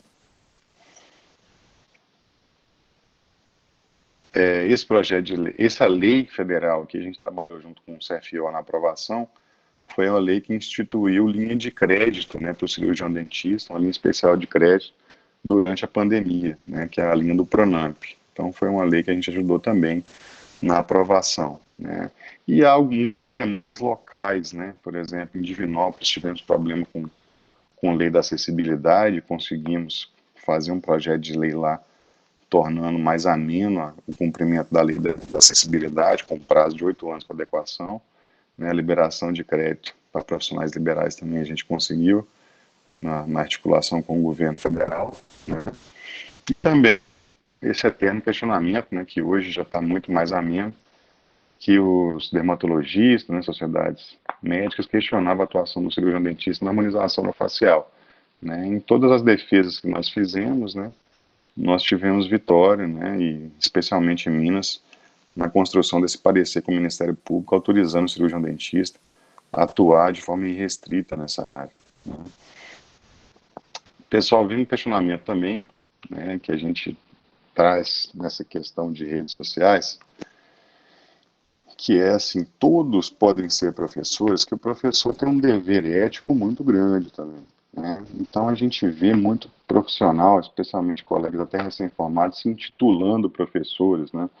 Fazem um curso de final de semana e já se intitulam professores e saem dando curso, né? Sem uma formação adequada na área. E aí eu trago dois exemplos de colegas aí, né? Esse colega da esquerda, ele estava dando curso de remodelação de orelha, e essa outra colega da direita aqui foi até pega no Rio de Janeiro, né? Atuando lá, dando curso de remodelação de orelha, né, de fechamento de orelha. O que acontece? A nossa lei fala que tudo que a gente... Se não houvesse ainda a vedação do CFO em fazer fechamento de orelha, mesmo que fosse autorizado pelo CFO, vamos resgatar o aspecto legal desses dois colegas aqui. Esse colega da esquerda, ele foi pego em maio, atuando numa área proibida ao cirurgião dentista ainda. Ele formou em fevereiro, a inscrição dele se deu 12 de fevereiro de 2021. E a outra colega, 19 de fevereiro de 2021. Os dois, quando foram atuados, né, por atuar numa área proibida ainda do cirurgião dentista, né, vedado do CFO, eles tinham 3 meses de formados. E estavam dando curso no estado inteiro, no país inteiro, de um procedimento que era proibido ao cirurgião dentista. Mesmo que fosse permitido pelo CFO, o amparo legal da nossa Lei 5.081 eles não têm, porque para você atuar numa área que você não teve na graduação, você tem que ter uma pós-graduação. Então eram recém-formados, se intitulando professores, né, e ensinando uma técnica que não tem uma segurança científica ainda, que permite o CFO regulamentar. Então é muito importante, né, dizer que a responsabilização de um professor é muito grande, né? O professor é responsável por tudo que os alunos deles fazem, né? Então, quando você tem uma turma aí de um curso de extensão, de aperfeiçoamento ou especialização, se você tem 12 alunos de especialização, você é responsável por aquilo que aqueles 12 alunos fazem, né? Então, é muito importante ter uma formação adequada para se intitular professor, né? Até poder responsabilizar por aquilo que os alunos fazem, né? Especialmente esses dois colegas estavam totalmente irregulares, né? Não tinha curso de pós-graduação e ainda estava atuando numa área proibida ainda, auxiliar dentista, né? No Código de Ética nós fala, né, o professor tem responsabilidade nos tratamentos executados em pacientes pelos alunos, né? Inclusive ele não pode permitir, né, que o aluno atue fora das diretrizes acadêmicas, né, preconizadas no curso, né, na instituição de ensino superior, né? Por que eu digo isso? Tem muito aluno também que durante a graduação faz curso paralelo à faculdade, né? E especialmente às vezes fazem curso até com prática clínica. Isso é proibido, né? O aluno não pode atuar, fazer curso externo à faculdade com prática clínica, né? A não ser que a diretriz pedagógica da faculdade diga que há alguns cursos que fazem parte dos projetos de extensão da faculdade, né, que está na diretriz curricular da faculdade. Então, o aluno não pode fazer curso paralelo, né, especialmente com prática clínica, durante a formação da graduação, né? Ele só pode fazer aquilo que está preconizado na diretriz e plano pedagógico do curso, né? Se o curso falar que existe uma matéria opcional ou um curso de extensão vinculado à faculdade que permite uma prática clínica, aí sim está dentro da diretriz e plano pedagógico da faculdade, né? Inclusive a gente já pegou vários alunos, né, fazendo, teve esse ano, inclusive, acho que no mês de maio, teve um aluno que estava num curso que chamava Meu Primeiro Implante, e o curso era voltado para alunos de graduação, né? Então estava tudo errado, na verdade, né? Porque o aluno só pode atuar, né, fazer aquilo que está preconizado no plano pedagógico da faculdade. Então ele não pode sair procurando curso externo, especialmente os que têm prática clínica, né? Então esses alunos foram pegos fazendo esse curso Meu Primeiro Implante em Belo Horizonte, foram autuados, inclusive, pelo exercício ilegal da profissão, né? Porque eles ainda não são formados para fazer um curso que é nível de pós-graduação, nesse caso. Baseado nisso, algumas faculdades a gente até enviou, né, esse tipo de acometimento, a gente enviou um termo de ciência e responsabilidade do aluno, né, que tornou claro, né, que o exercício, né, do estudante da odontologia fora do ambiente acadêmico, em curso orientado pela faculdade, pode configurar exercício ilegal da profissão, né, inclusive a imposição de responsabilidade civil, criminal e ética do professor responsável e dos alunos também. E o exercício ilegal da profissão é algo sério, né, previsto no nosso Código Penal, que tem pena de detenção de 6 meses, né, a 2 anos.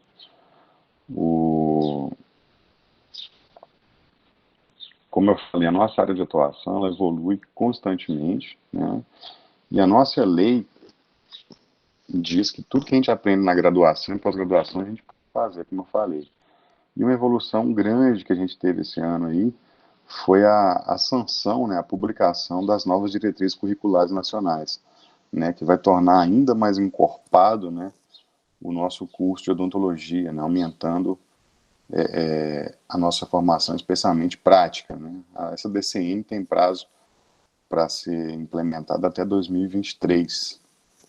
Eu peguei, na minha época, quando entrei na faculdade, eu peguei uma mudança de diretriz curricular nacional, né? Meu curso, quando eu entrei, era 4 anos, e houve a mudança da DCM, quando eu entrei, e meu curso transformou em 4 anos e meio naquela ocasião, né? E até então ela estava vigente, né? Agora houve essa mudança, que deve tornar ainda mais robusta a formação e graduação da odontologia, né?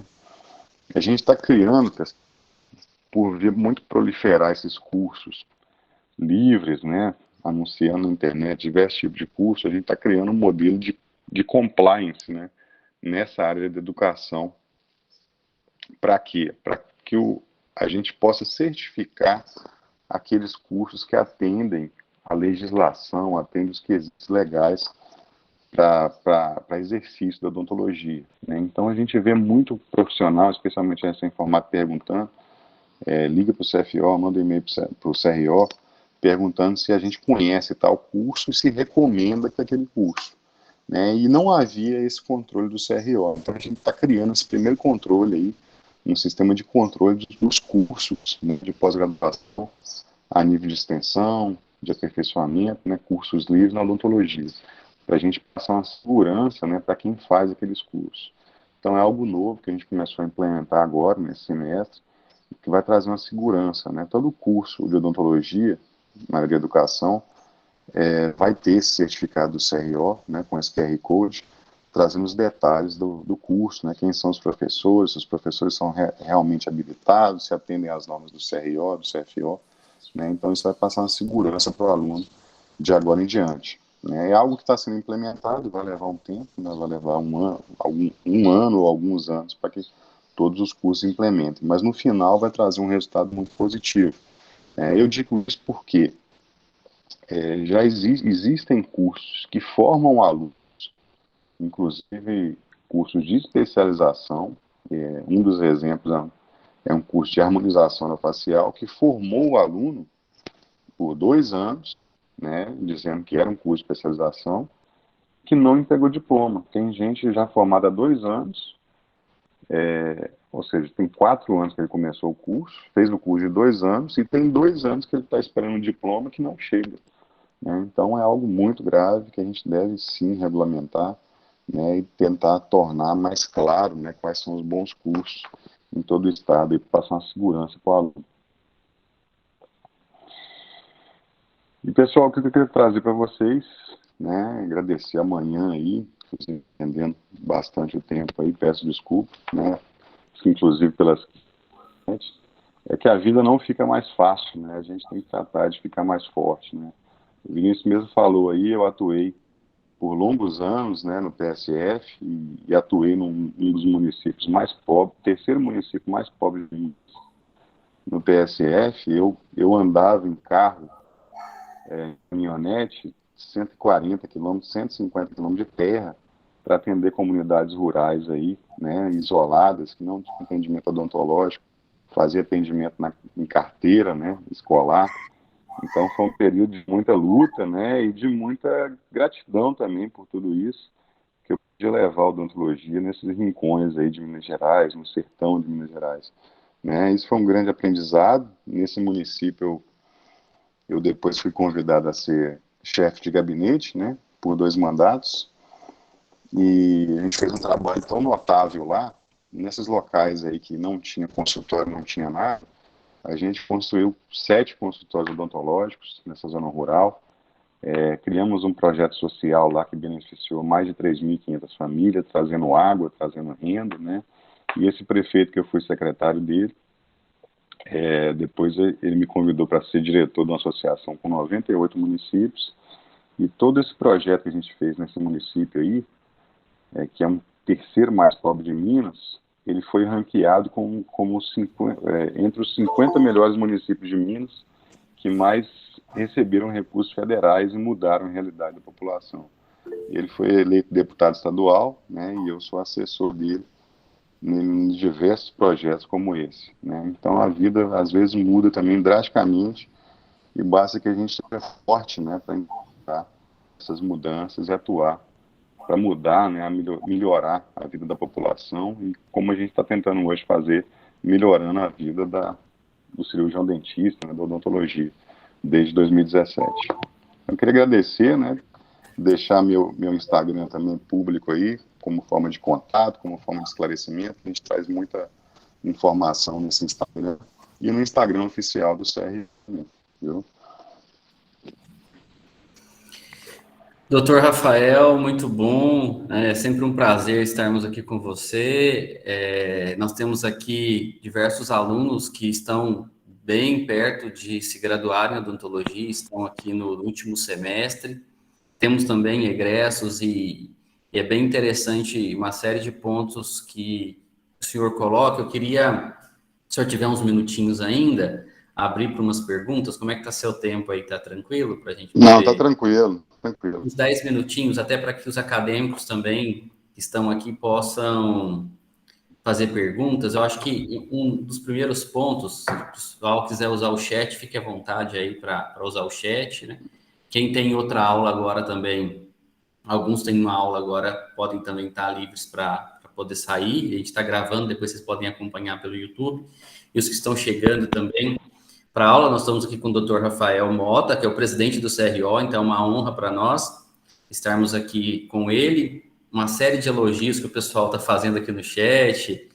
O Rodrigo colocou parabéns, a Yara é excelente, foi um prazer, a Rafaela, um enorme prazer, o Valber também, Jennifer, vários alunos aqui colocando, elogiando aqui esse conteúdo, que foi, na verdade, uma grande revisão sobre as questões éticas. Mas, doutor Rafael, um dos pontos que me chama bastante atenção nessa questão, que eu acho que é interessante para o aluno que está agora concluindo, é a questão do compliance dos cursos de especialização, né? Então, muitas vezes a pessoa faz um investimento financeiro num curso, ela sai da faculdade e se matricula num curso de endo, de harmonização, ou de implanto, de pério, das várias especialidades regulamentadas, e às vezes esse curso não tem a carga horária mínima exigida pelo CFO, esse curso não está regulamentado no MEC. Então, como é que funcionaria para hoje, enquanto o compliance ainda não está totalmente estabelecido? Como é que a pessoa poderia certificar que aquele curso vai garantir para ela depois a possibilidade de inscrição como especialista no conselho? Só isso, né? Hoje é uma consulta.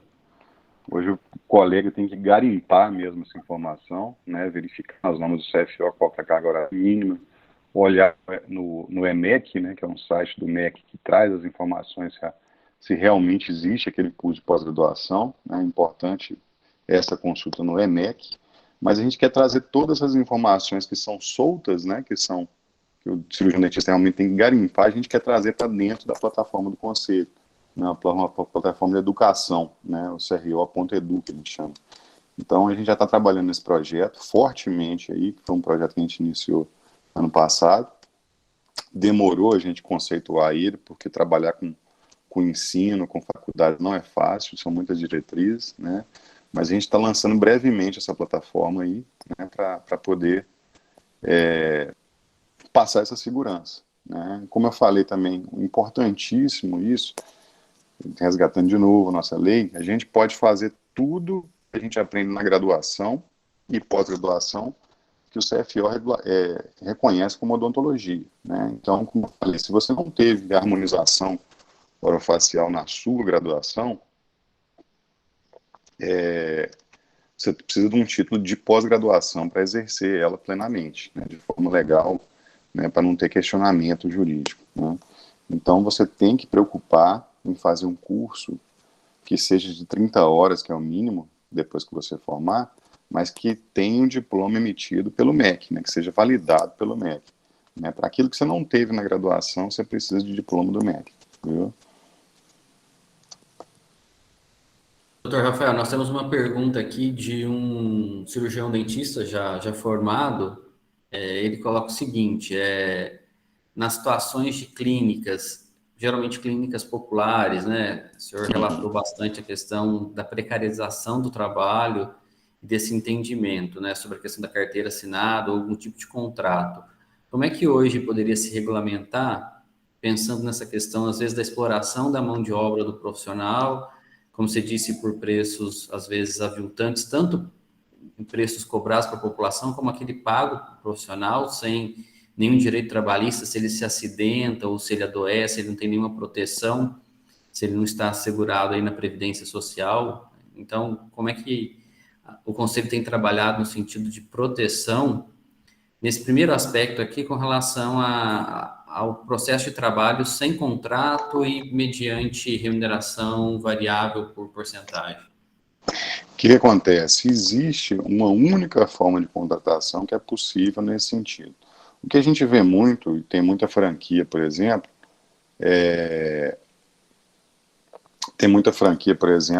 que contrata o cirurgião dentista, que fala que o cirurgião dentista não é funcionário dela, que ela está só alocando o espaço para ele trabalhar, né? Mas o que acontece? A categorização como um vínculo trabalhista, ela depende de alguns critérios, né? E são critérios fáceis de ser apurados. Então não adianta um contrato tentar mascarar uma realidade, né? Se você trabalha num local, por exemplo, mais de 2 dias por semana, né? Se você tem um número determinado de pacientes para atender por dia e você tem um chefe, né, um superior que lhe impõe ordem, impõe pacientes enormes, está comprovado o vínculo trabalhista, né? Então você pode questionar isso judicialmente. Na fiscalização que a gente está fazendo agora, há 3 meses, e agora nesse convênio que a gente firmou com o Ministério Público do Trabalho, os nossos fiscais já fazem esse questionário para os funcionários das clínicas, né? Você trabalha aqui como? Você tem carteira assinada? Você vem mais de tantos dias tantos dias por semana? Você tem um número de pacientes determinado? Você recebe ordens, tem que cumprir horário? Isso tudo caracteriza como relação trabalhista. Judicialmente questionado isso na justiça, é muito fácil o dentista conseguir, né, uma decisão judicial na justiça trabalhista que vai condenar aquele empregador, né? É importante a gente trazer porque o dentista se acostumou com essa situação, né? Historicamente o Conselho nunca atuou nesse sentido, né? Então a gente está trazendo essa vertente nova para trazer a necessidade dos dentistas estarem devidamente empregados, né, registrados, né, para garantir inclusive a aposentadoria, né? Porque se você trabalha ali sem recolhimento de INSS, né, sem os direitos trabalhistas, um direito a um amparo no caso de algum, né, fatalidade, algum acidente, né, fica muito ruim para a nossa profissão, para a odontologia em geral, né? Então o CRO está trazendo esclarecimento, trazendo essa nova pegada, né? E essa lei do piso salarial, só que não coloquei na apresentação, 3999, ela estabelece que o piso salarial da odontologia é de 3 salários mínimos para 20 horas, né? E de 6 salários mínimos para 40 horas, né? Então, se você está numa clínica trabalhando de segunda a sexta, recebendo diária de R$100, R$150, está muito aquém do piso salarial definido na lei federal, né? Então, no caso de um pedido judicial trabalhista, a indenização que aquela clínica terá que pagar ao cirurgião dentista é muito grande, né? Existe uma forma de contrato prevista na CLT que chama sócio de serviço.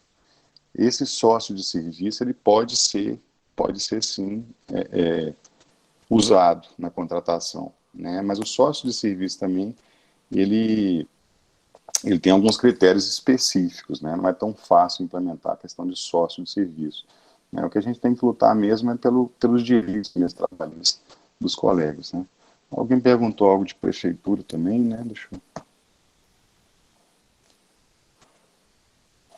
A Rafaela perguntou aqui, o serviço A público, Rafaela, exatamente. existe uma média mínima do salário do cirurgião dentista? Rafaela, essa lei federal que determinou o salário mínimo do dentista, né, o piso salarial do dentista, ela existe desde a década de 60, né? Só que por que a gente questiona isso na justiça, que agora já está no Supremo, né, está no STF? Porque essa lei, ela foi feita para o setor privado, ela não foi feita no setor público, né? Então toda clínica particular que contrata dentista deveria cumprir essa lei do piso salarial, né? E não cumpre. E nós estamos fiscalizando isso agora a partir desse ano, né? Essa lei não foi feita para o setor público. Aí o que aconteceu? Em 2018, a gente levou as primeiras ações judiciais questionando que essa lei também deveria, apesar de não estar escrito nela, né, deveria também ser cumprida pelo setor público, né. Nós começamos a ter vitórias nesse sentido, né. Então, todo concurso salarial que hoje sai abaixo de R$ 6.000 para 40 horas, a gente entra na justiça, pede a revisão do edital, e o edital normalmente é corrigido. São poucos juízes que entendem o contrário, né. Mas esse questionamento finalmente subiu para o STF.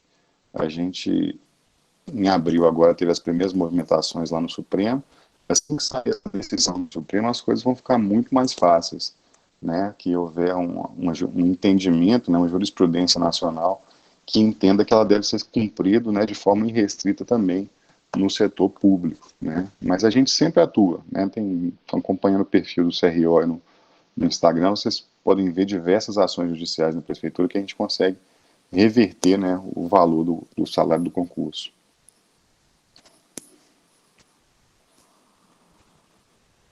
Rafael, tem uma questão da Jennifer aqui, falando daquela questão da Lei 5.081, daquilo que é atribuição do dentista previsto em cursos de graduação e aquilo que ele faz depois em pós-graduação, de extensão, ou aprimoramento, ou especialização. Ela fala na questão da imperícia, né?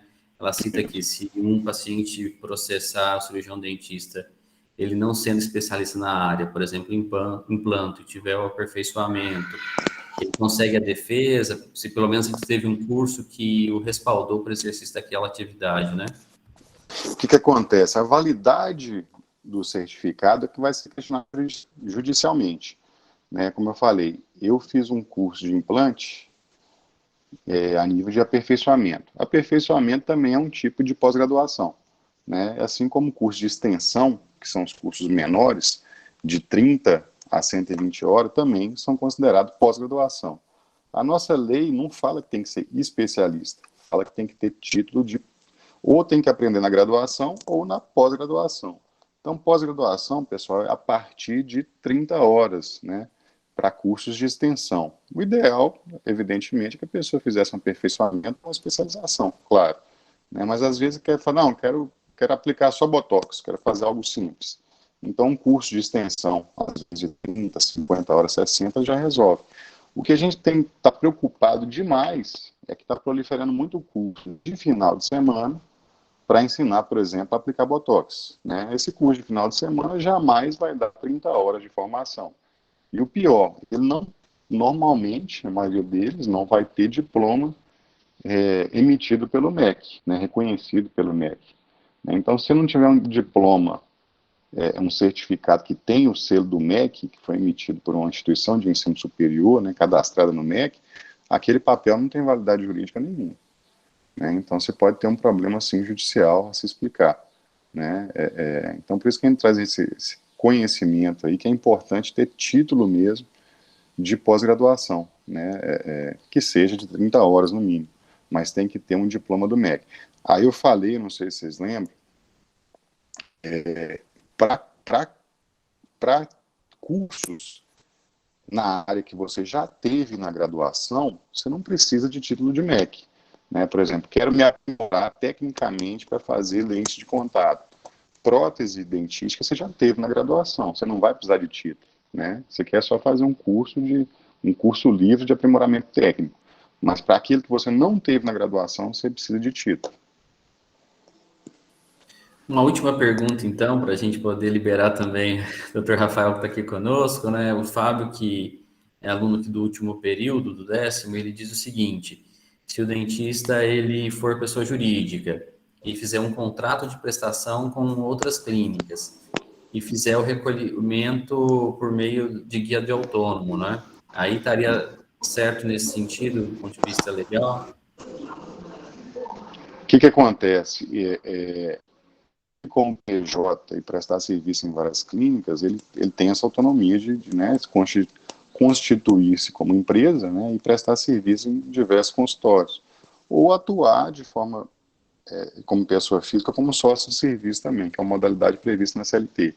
Né? Mas se ele tem vínculo mesmo trabalhista, o que pega na justiça é o vínculo trabalhista.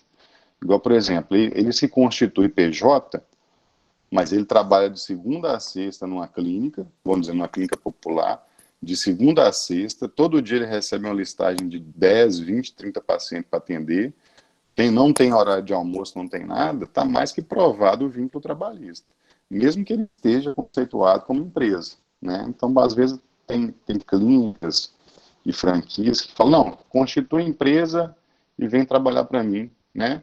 Mas isso não mascara o vínculo trabalhista, né? Na justiça, isso é facilmente derrubado, né? Agora, você conceituar como empresa e atuar em diversos consultórios de forma realmente autônoma, que você define seus pacientes ou trabalha em parceria com aqueles colegas, aí sim é permitido, né? Você não pode conceituar uma PJ para tentar mascarar uma relação trabalhista que é clara, né?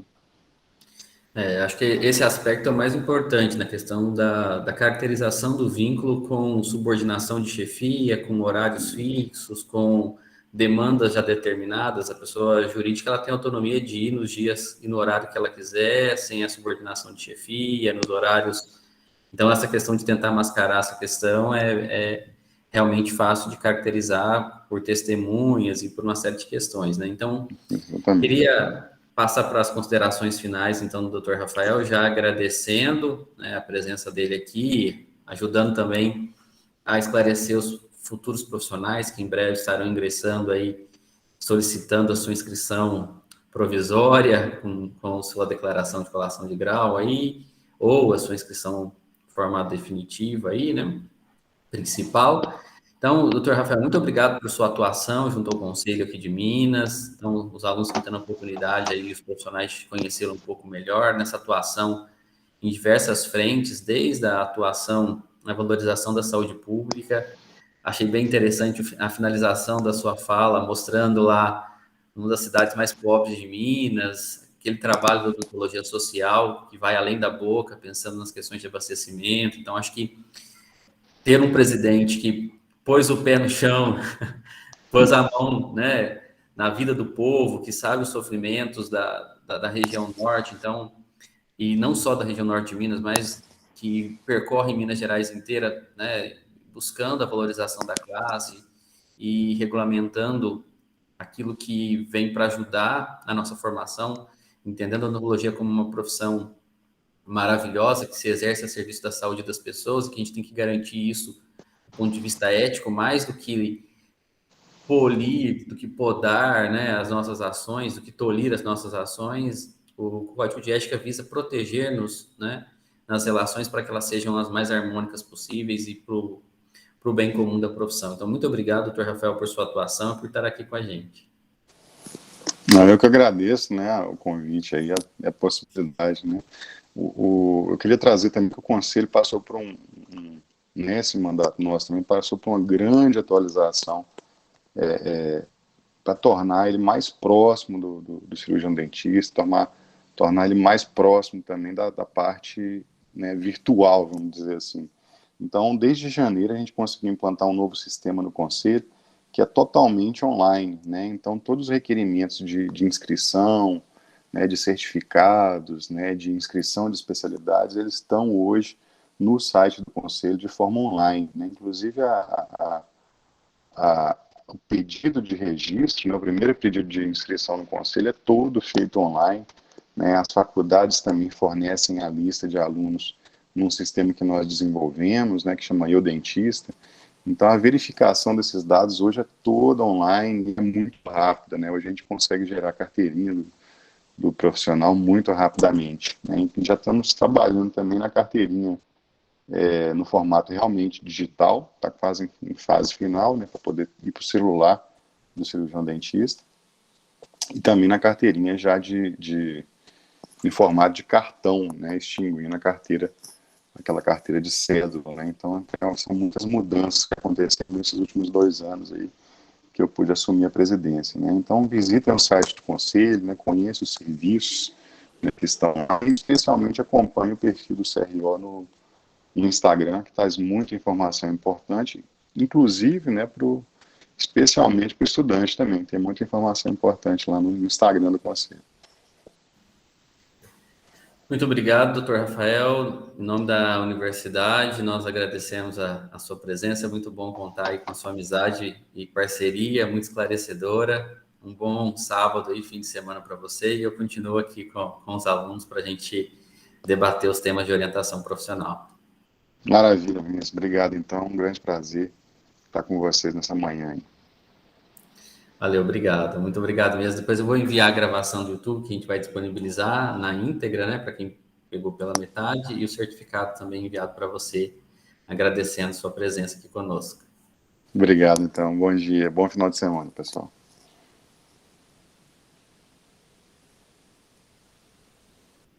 Pessoal, os alunos do 10º período continuem aqui com a gente vai seguir agora aqui na nossa aula, certo? Para a gente poder, na verdade, repercutir um pouco e aprofundar no conhecimento a respeito da orientação profissional, beleza?